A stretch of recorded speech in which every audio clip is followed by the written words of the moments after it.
guys, so I'm in a different room today. As you can tell by the car, I'm actually in my child's room because the lighting is so much better. But today's video isn't going to be a review or of anything like that. It's actually going to be, I'm going to talk about my eating disorder and what I went through. So I got called fat when I was 11 by a boy that I fancied the pants off, and since then I had issues with my body, and I'm naturally slim built as it is, but I struggled with eating since I got called fat because I was a bit of a chunky kid. Well, not chunky, but my eyelashes like coming off, so I apologise. So that happened. I just didn't eat as much.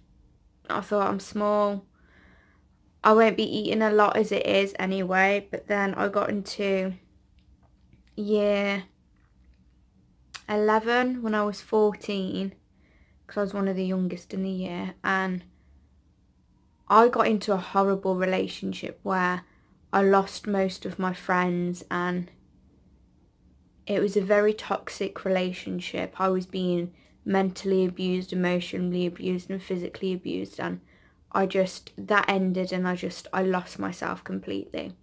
I stopped eating, and I was probably eating maybe a packet of hula hoops, half a packet of hula hoops a day. From there, I regained my confidence back, and obviously at the time I didn't think anything of it because I didn't know about eating disorders. So that passed, and then when I turned 18, I started working out a lot because I wanted abs. I always seen pictures of these models where they've got really slim stomach with really nice abs, and they've got the big bum, and I thought that's the kind of body that I want.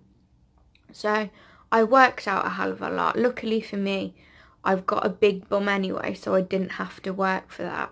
But belly wise, I worked out, and I'd work out twice a day, and I would push myself. And that's where it first really started. And then I got pregnant at 19. I got first diagnosed with my eating disorder at 19 when I went to the doctors. They did my BMI, and I was at a very low weight. I myself just thought, because I'm naturally skinny, it wasn't anything, but it was. In my mindset, I didn't like how my body was.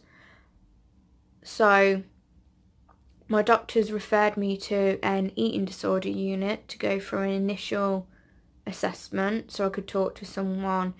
We discussed my eating habits, what I'd eat and drink, how much I'd work out. And she diagnosed me with EDNOS, which is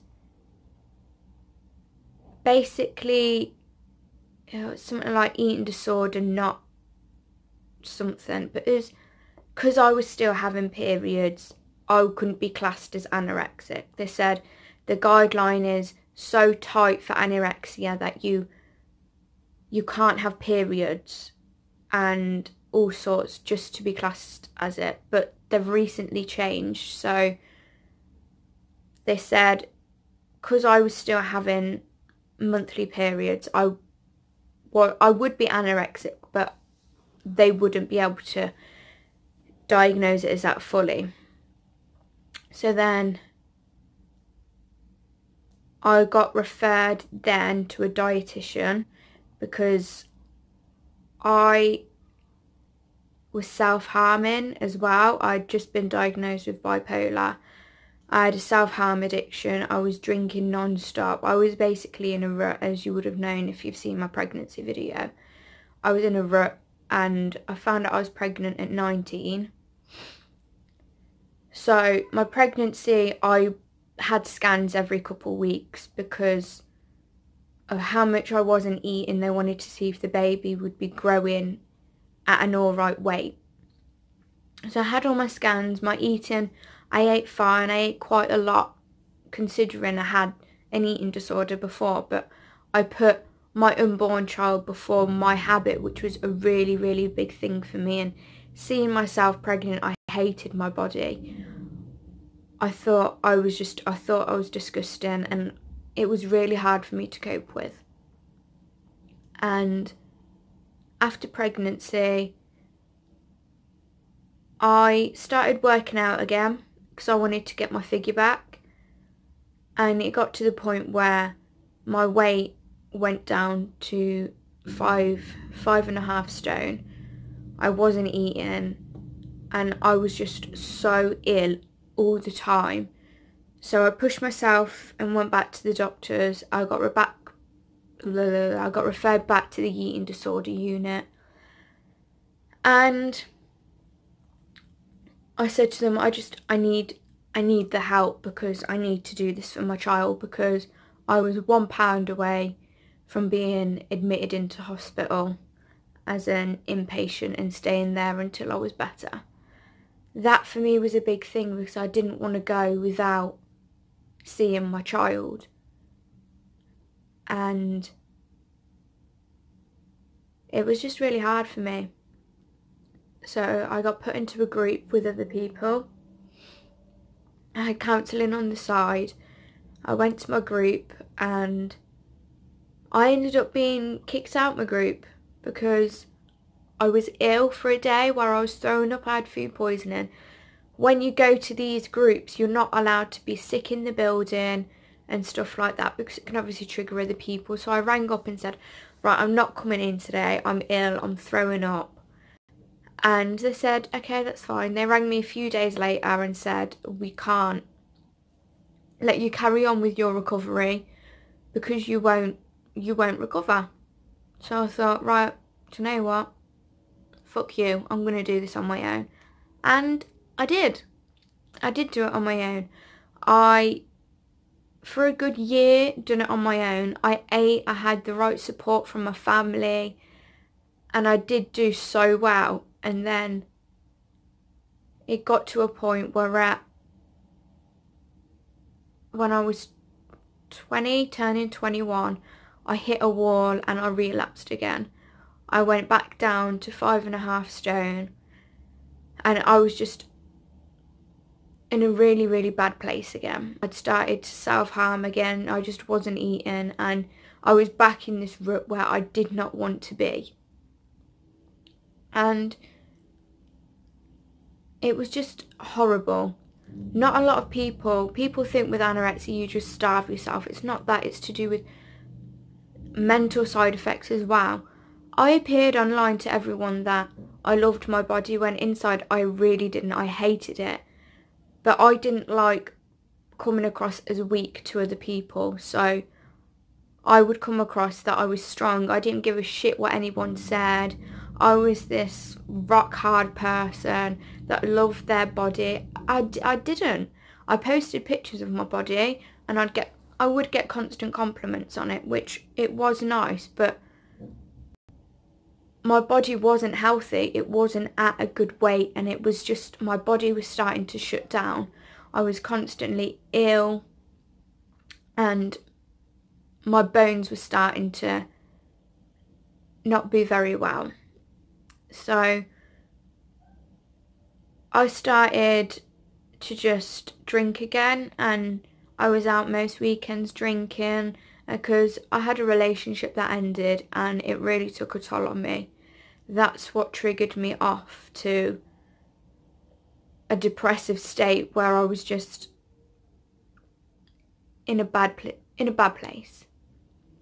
So I started recovery probably a year and a half ago, where I went back to my eating disorder unit, had my assessment, and I got told that I could either pick to go in the recovery group again, or I could go to hospital and see a dietitian every month.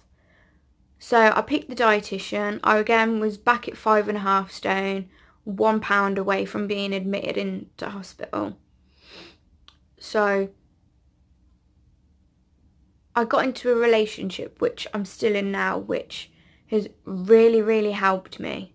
And with that support and my friends' support and having my child as a push, I thought, I'm going to do this and I'm going to get myself better and I'm not going to fall into a rut again. So I did. I went to all my appointments. I got given specific foods to eat. I got given weight gain shakes to have. And I really, really pushed myself. And I'd gained half a stone within a month. I went back and they were like, right, you're doing brilliantly. We'll carry on. We'll switch your appointments to, instead of 1 month, every 3 months. I got discharged about 5 months ago because I'd pushed myself that much. I went from 5.5 stone to 8 stone. I'm now 8 stone. I'm fully recovered. I still have days where I look at my body and I don't like it, but then I think back to the point where I could have been in hospital and I could have died because of how low my weight was and how ill it was making me. I look back and I think I'm so much healthier now.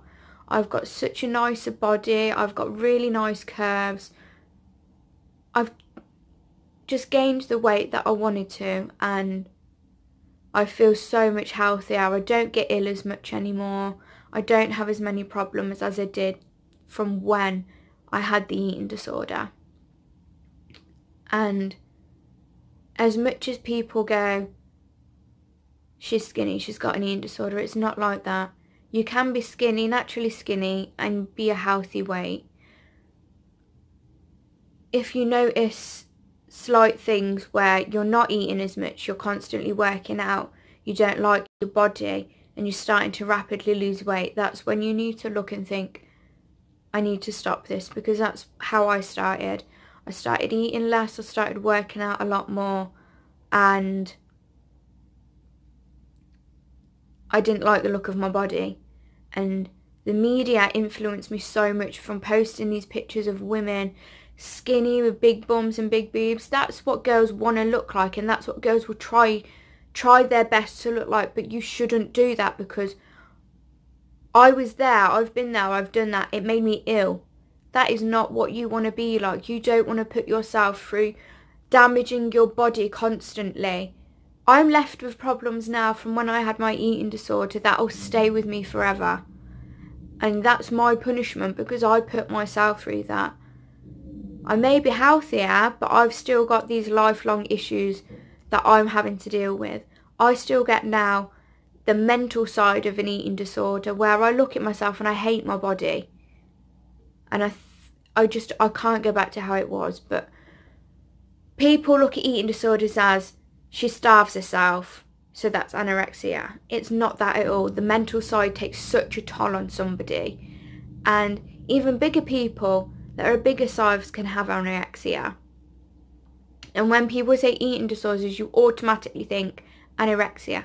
There is so much more. There's binge eating, which is an eating disorder. There's bulimia. There's so many things, and there's so many things which are underlying, which people do not realise or look at to understand about eating disorders. With eating disorders within the UK, 1.2 million people in the UK themselves have an eating disorder. There is only so many clinics that can have inpatient.